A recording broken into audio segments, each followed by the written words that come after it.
I think before we even talk anything MLS related, let's dig into the start of a new season. I know you are a huge football fan, a huge fantasy football guy as well. Looking forward to the start of the NFL season, which comes up later on tonight. Yeah, really looking forward to it. I'm a big Giant fan, so obviously being back on the East Coast, being back in New York, it gives me the opportunity to watch the games at a reasonable hour that I'm used to, that I'm growing up used to at least, and being around it is good again. Well, if you're in Vancouver, like you were for a couple years, I mean, that's an early morning start, right? 10 o'clock the games would be on? Yeah, it's really weird, and then the night games are obviously on at 5:30 instead of 8:30, so when the game's over, it's probably like 9 o'clock and you don't know what to do. Whereas here, if you watch that 8:30 Sunday night or Monday night game, you go to bed right after and it's like a normal routine. Where there, it's kind of a little bit different. How about when you were in Vancouver for the couple of seasons that were you there? Did you dig into the Canadian Football League at all, or is that complete nonsense when it comes to Tim Parker's football fandom? Yeah, no, I could never get into it. I mean, I think I was probably a little bit stubborn to it, to be fair, but no, I was never one to kind of dive into that. How about we'll get into the fantasy stuff a little later, but as you look at the MLS season right now, I say stretch run because that's essentially what it's become. It's now a sprint to the end with 5 games remaining, and a playoff spot kind of hanging in the balance right now, I think is a fair way to say it. Just talk about what this break can mean for you guys, an opportunity to maybe reset before you've got the Western road trip with Seattle, then Portland. Never easy to get points there, and then big games with DC, Philadelphia, and then to wrap up the year in Montreal. So the 5 games remaining, it's all teams that are kind of fighting for the same thing that you are, and that's playoff positioning. Yeah, they're tough games, but I think for us, what this kind of bye week gives for us, and then leading into that West Coast trip, I think it's a hopefully a little bit of a reset, but also a moment for us to kind of dig into the details of what's not going right for us at the moment. So I think that's something that we kind of have to look at ourselves and obviously go over some video, go over some tape, and be pretty critical when we're training out there. So I'll follow up with that. And you said things that aren't going right. It's been that roller coaster yo-yo type of season. Has that been frustrating for you guys? Because obviously you come in off the record-setting season a year ago, the Supporters' Shield, good run into the playoffs, and expectations are high again going into this year. Yeah, I think it would be silly if it didn't frustrate us. I think bringing back a big part of that team that we did so well with last year, I think this year things haven't really been on the page that we want it to be on. So I think that we've accepted the fact that we're not going to be the record-breaking team, but we still have to be able to perform when the time comes, and I think that this is where it starts to count. How about from a standpoint of, you just mentioned looking at video, thinking about individual responsibilities, group responsibilities, and talking more, at least right now, for the back four, which involves you. Has there been one or two things that's been a theme, you think, where there's been I guess an issue would be the way to say it, that maybe wasn't there last year that's there this year, or has it just been kind of one of those years where not everything's gone the right way? Yeah, I think it's been a little bit of both. I think there have been moments and times where we've had some individual mistakes, some individual lapses, but at the same time, I think there's been a lot of plays that haven't really gone our way, or something that's been a little bit out of reach for us to completely control. Last time out, obviously the loss to Colorado, and probably after that game, I would think a lot of head scratching maybe in the locker room, almost saying, no disrespect to Colorado, but how do they come in and beat us 2-0 in a game where essentially it's more important in a way to New York? I know Colorado, they had Robin Fraser taken over, so guys are trying to make their impact with a new coaching staff. What's the conversation that takes place after a game like that with you guys? Yeah, it's obviously really disappointing. It's angry. I think guys walk into that locker room pissed off, and having that, playing at Red Bull Arena is so good for us because we're usually able to put things on our terms. And for most of that game, I felt like we did put stuff on our terms, but at times we felt like we got caught cheating or trying to catch the game. And when we try to catch things and cheat, that's not the way our kind of system works here. So everyone has to be accountable for what we do. And then obviously a lot of frustration with some missed opportunities. Like I had a couple that obviously there was frustration about, and then even other guys. I think the forward attacking players are frustrated as well.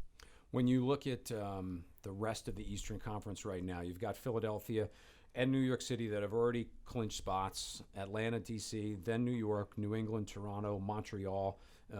Certainly Orlando's not out of it. Chicago's not out of it. You can make the argument Columbus isn't out of it. And I think during the course of the radio broadcast, because you guys on Saturday were the first game last weekend, so everyone was playing after you, how much scoreboard watching do you guys do? Like, do you know what other teams are doing during the course of your game, or when you walk in at the locker room, are you checking to see, okay, other games started at 7:30, here's what's happening already in the league, or is it hard to do that? I tend to stay away from it. I think the only time I've ever watched a scoreboard was last year when it was that final game of the year against Orlando, just because we had it playing while we were playing.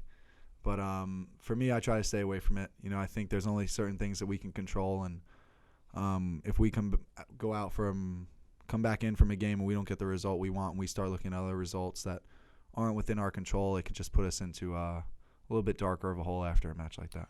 When you think about what's coming up still for you guys, the road trip with Seattle, with Portland, I said obviously difficult to get points there, but can a trip like that after an international break where guys are kind of coming and going and then you'll get back together, can a trip like that be good for a team at this point? Yeah, I was just about to say that.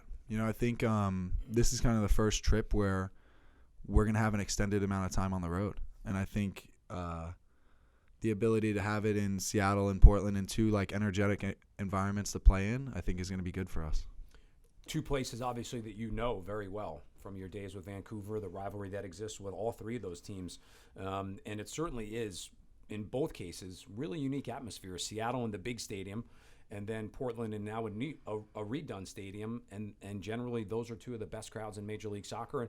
And maybe taking what you just said from a visiting standpoint, feeding off of that energy a little bit. Yeah, obviously my time in Vancouver, playing those stadiums, it was a lot of fun. I think some of the guys obviously haven't gotten the opportunity to play out there that much, so it's going to be it's a fun atmosphere to play in. If you don't get excited to play in those kind of atmospheres, it's a shame. But for us, I think going into those stadiums, for some reason, teams don't really like us that much, so feeding off the energy and feeding off that kind of the crowd looking at us as enemies or however it wants to be seen, it's going to be good. Well, let's talk about that a little bit. In years past with Jesse in charge as the head coach and now Chris taking over, same theme. It seems like there's a lot of teams that regard the Red Bulls as a rivalry. And not that it doesn't go the other way, but certainly you can point to specific teams.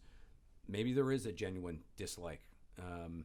Or in other cases, I can remember 15, 16, all the way through even last year, it was a Red Bull team that was winning supporter shields last year, setting records, but not always talked about the same way that other teams were.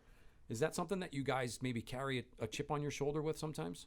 Yeah, I think it has to do with a little bit of the fact of we don't have these kind of star-powered names driving our team, and I think that's something that keeps us out of the press a little bit. But for us, it's a good thing.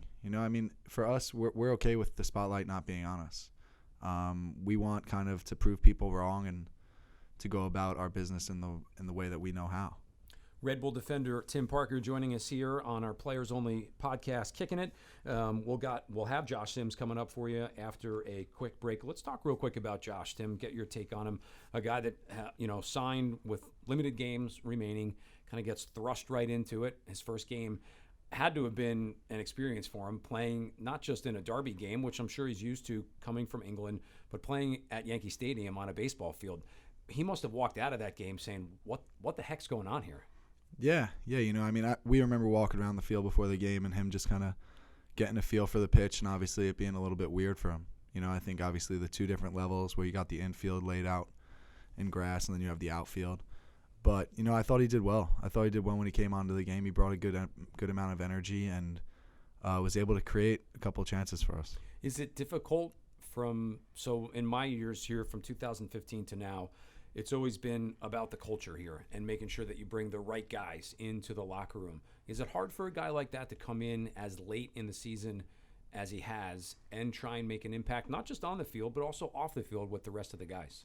Yeah, it can be. It can be for sure, and I think one of the biggest things about especially when you come in this late, is to not be kind of shy or tentative. You know, I think we want to get to know you as quick as we can, and you want us to start to trust you as quick as we can. So for him to kind of come in and work his way around the locker room and get to know some guys, and then obviously earn our respect on the field is big. Let's talk about a couple of off-field things. I said we'd go back to the fantasy thing because it's a fun topic with the NFL season getting up and going. But a couple other things I want to talk to you about before maybe we finish with that. Number one, and I know it took place several weeks ago, but fashion show, Tim Parker, is that a new career that's in the offing? It just hit the MLS website over the course of the last couple of days. Yeah, to be fair, me and Sean thought that wasn't going to get out, and we were kind of getting excited about it. You know, we thought it wasn't getting out. We thought it wasn't going to get out because we heard it was supposed to be released during one of the Derby weekends. So when we saw that we got past both Derby weekends and it wasn't getting out, we were like, we might have gotten off the hook. But to be fair, it was actually a lot of fun. It was like such a different experience for me and Sean in general. And we walking in there, I think we were more nervous than we might have seemed. And walking out, we have a new respect for male modeling. All right, so take me through the whole process, right? How many outfits, how many changes took place? You know, when you see the fashion models do it, they make it seem pretty seamless. Like you go out, you have one thing on, you come back in, you got a whole nother. Were you okay with that in the back? Yeah, so we only had one outfit, but the way it was we had to walk the runway and like make a couple turns and then go down a set of stairs and walk another runway. And so we had to like practice kind of the walkthroughs. And at first you're kind of just walking it, but then like by the time the fashion show gets started, you kind of look out from the curtain, and Sean was behind me, but I was like the third guy out in the entire show. So it was like Jim Jones, another model, and then myself. And I was like shook. I was completely shook, didn't know what to do. And I remember the first time I walked out, I feel like I walked like so fast, like you hit like this like wall of cameras and you're supposed to strike a couple of poses. And me and Sean are in the back like talking about like, yo, what should we do? And we're talking to like other male models, and they're like, dude, just be really confident, like own your look, like whatever that look is. They're like, you look good, like don't worry about it, just own it. And we're like, dude, these guys are so confident. If we could have like half of their confidence, we'll be all right. Did you pick, so I'm looking at it on the website. Did you pick this sweater out that you were wearing? No, I didn't. Did you get to keep it? No, I didn't. And you and Sean kind of have matching stripes going on here. Yeah, so it was like an athleisure brand that when we went the day before, the guy running the brand kind of had everything set up for us. There were a couple other options that maybe we would have gone with, but at the end of the day, it was still really cool. It looks like maybe the best part of the night, and again, this is from the MLS website, would be the Heinekens after the event. Yeah, I'd say that's probably pretty fair. Tim Parker, fashion model. So on my sheet that I use for the radio games, I have everybody's name with some information. Do I have to type that in? Part-time model. Part-time model? Yeah, my girlfriend she'd approve of that as well. She would approve a part-time model? Yeah. Not full-time? Not full-time. Okay. Not yet. Little too much. Also, speaking of modeling a little bit, how about being on a Red Bull can?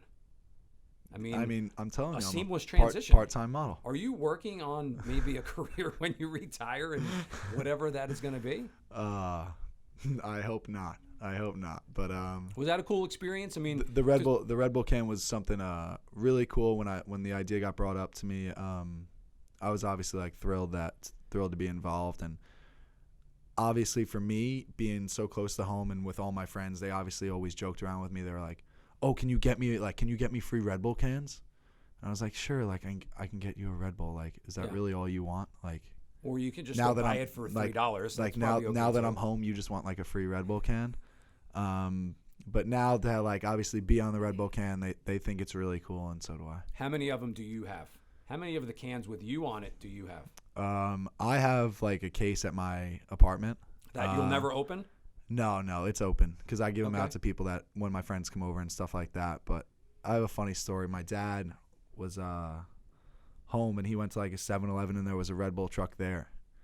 And my dad was like about to go into 7-Eleven and like buy a bunch of Red Bulls because like, you know, obviously me being on the can. But he goes up to the guy that's running the Red Bull truck and he goes, hey, like, can I just buy a case right off your truck?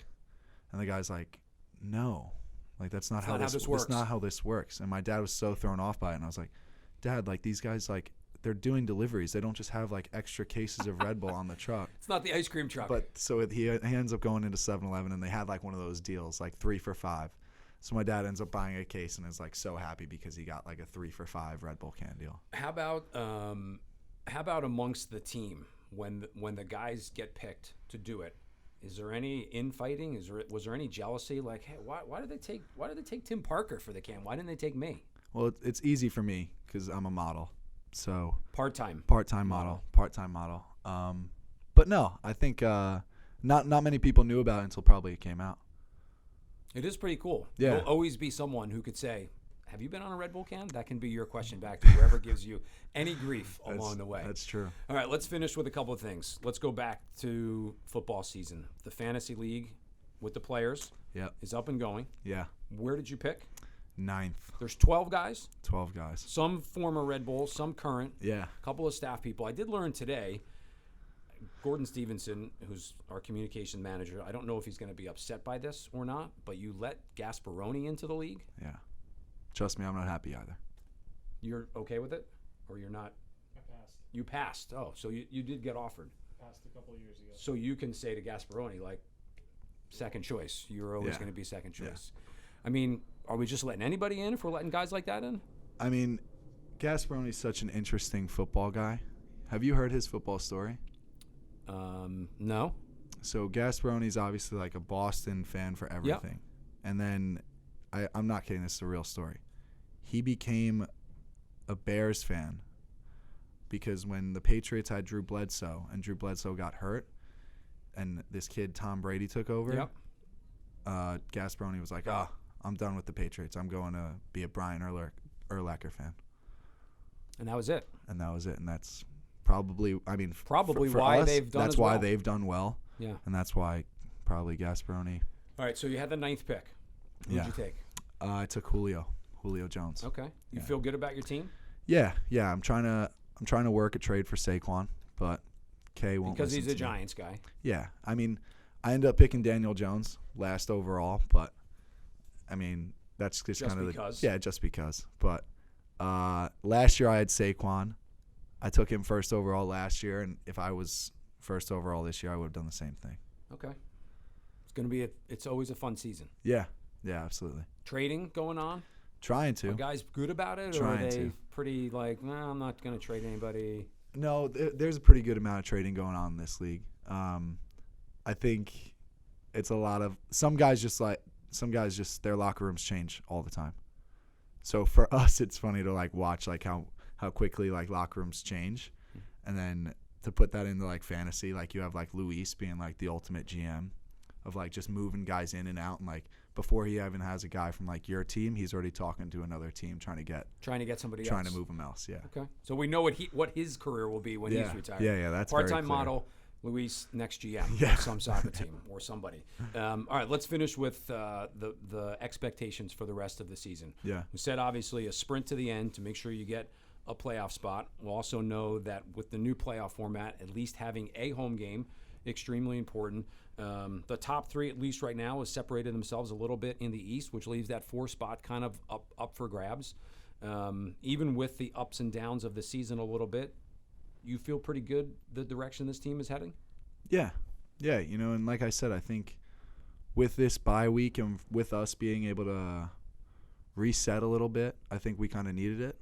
And for us to go into this last stretch of 5 games, going on the road, going to hard places to play, and then coming home and playing some tough teams, it's going to be good for us to kind of get on the ground rolling and take every game as if it's our last, and obviously take it as if they're all playoff games from here on out. I was going to finish with that. In a way, your playoff season has already started. Yeah. Because these 5 games, you need some combination of points. Number 1, to make sure you get in. Number 2, maybe get a playoff game, and then hopefully go on a little bit of a run.